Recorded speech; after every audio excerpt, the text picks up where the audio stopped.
Assalamualaikum students, how are you all? I hope you all are fine. So students, today we will learn about conjunction. So what is conjunction? So here is the definition. A word which joins two words or sentences or phrase or clause is called conjunction.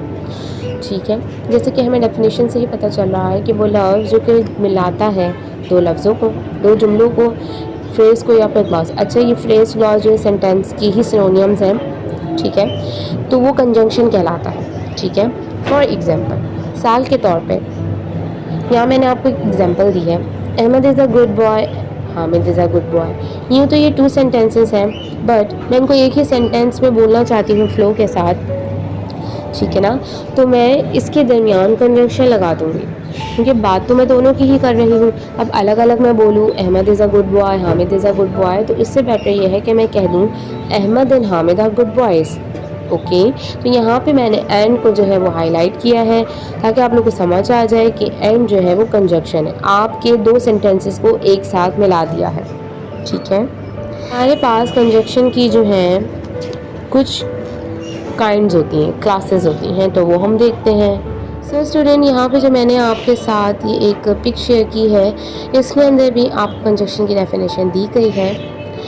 ठीक है, तो दोनों ही ठीक हैं, just that कि आपको जो है पता होना चाहिए। तो यहाँ पे भी वही चीज़ लिखी हुई है जो मैंने आपको बताई है, बट एक चीज़ इसमें वाज़ेह करने के लिए बताई गई है, तो वो हम देखते हैं। अच्छा जी, तो यहाँ पे इन्होंने लिखा a conjunction is a word which connects two words और क्लॉजेज और sentence phrases and shows a relation between them. ठीक है, तो वही चीज़ आ गई जो मैंने भी आपको बताई थी।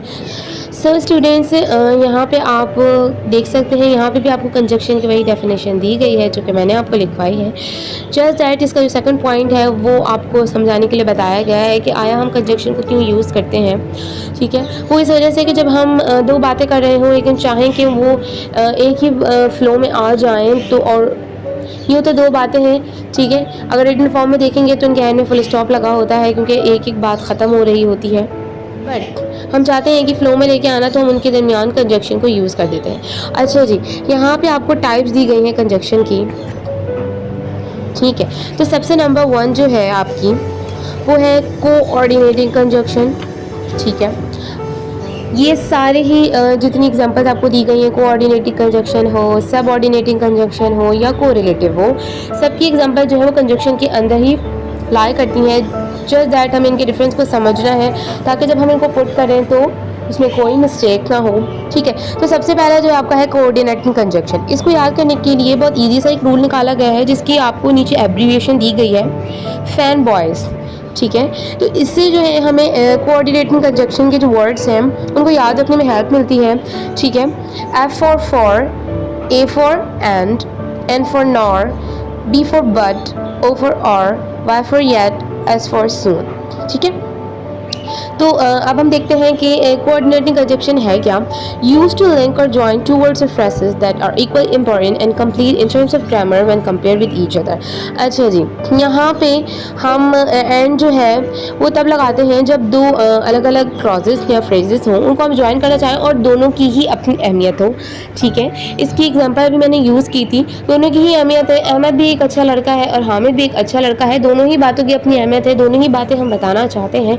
ठीक है, तो उसके लिए हम कोऑर्डिनेटिंग कंजंक्शन का यूज़ करते हैं, जैसे कि मैंने एंड लगाया था उसके अंदर। ठीक है, सो ये बहुत इजी होता है। इसके एक एब्रीविएशन आपको जैसे अभी मैंने बताया फैन बॉयज़ लिखी हुई है, तो उसको आप याद कर लें तो इससे आपको कंजंक्शंस याद हो जाती हैं, कोऑर्डिनेटिंग कंजंक्शन। ठीक है, अच्छा जी, नेक्स्ट में हमारे पास आ जाता है सबऑर्डिनेटिंग कंजंक्शन। यहाँ पे सबऑर्डिनेटिंग कंजंक्शन को आपको यहाँ पे इसकी डेफिनेशन और एग्जांपल से इतना ज़्यादा समझ नहीं आएगा अनलेस कि आप इसका यूज़ जो है सेंटेंस में देखेंगे, तो इंशाल्लाह ताला उसकी भी मैं अभी आपको एक लिस्ट शेयर करती हूँ। ठीक है, अच्छा जी, यहाँ पे आप एक चीज़ समझ लीजिए कि जो एक इंडिपेंडेंट क्लॉज होती है, कंप्लीट क्लॉज होती है, उसको हम एक डिपेंडेंट क्लॉज के साथ जब हम जोड़ते हैं तो वो आपका सबऑर्डिनेटिंग कंजंक्शन कहलाता है। अच्छा जी, इंडिपेंडेंट आपको पता है जो अपने आप में ही पूरा हो, उसको किसी की ज़रूरत नहीं होती, वो अगर हम ऐसे भी लिखेंगे तो वो पूरे मीनिंग देगा।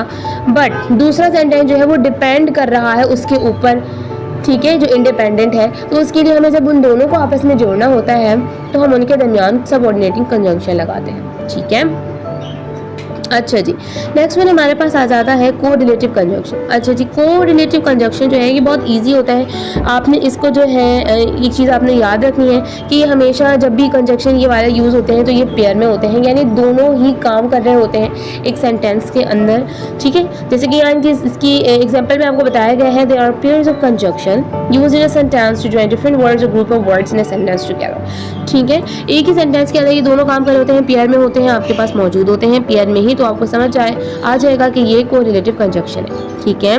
इसकी एग्जांपल भी आपको नीचे दी गई है, जैसे बोथ और एंड है, ठीक है, आइदर और है, जस्ट एज और सो है, नीदर और नॉर है, नॉट ओनली बट और ऑल्सो है, वेदर और है, ठीक है, हार्डली और व्हेन है, एक्सेट्रा एक्सेट्रा, ठीक है। तो अब हम इनको जो है देखते हैं एग्जांपल्स में कि किस तरह यूज़ होते हैं। अच्छा जी, अब हमारे पास यहाँ पे कुछ एग्जांपल है इन तीनों टाइप्स की, तो हम उनको देखते हैं, ठीक है। सबसे पहले हमारे पास आ जाती है कोऑर्डिनेटिंग